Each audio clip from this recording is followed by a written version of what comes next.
জয় শ্রী মহাকাল, হর হর মহাদেব। আজকে এই কথাটা বলে ব্লগটা শুরু করার একটাই কারণ হচ্ছে, এই ব্লগটা হচ্ছে শ্রাবণের শেষ সোমবারের ব্লগ। আমার আপলোড করতে একটু সময় লেগে গেল।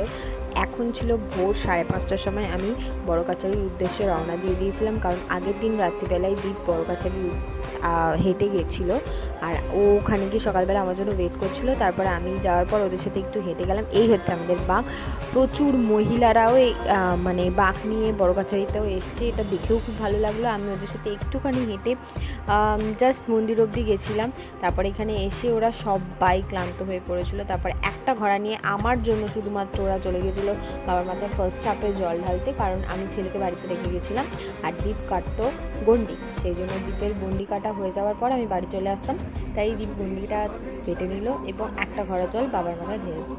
সেদিন এত ভিড় হয়েছিল, মানুষের সাফোকেশনের চোটে অজ্ঞান অবধি হয়ে গেছিলো। এইরকম ভিড় হয়েছিল যেহেতু শ্রাবণের একদম শেষ সোমবার ছিল। তাই তোমরা কে কে কোথায় জল ঢেলেছো প্লিজ আমায় কমেন্ট করে জানিও। আর এখানে বাবার সুন্দরভাবে পুজো দিয়ে দর্শন করার পর অবস্থা দেখো, একটা ছুঁচ গলার জায়গা অবধি ছিল না। অবশেষে বাবার ভালো করে দর্শন করেছিলাম আমি।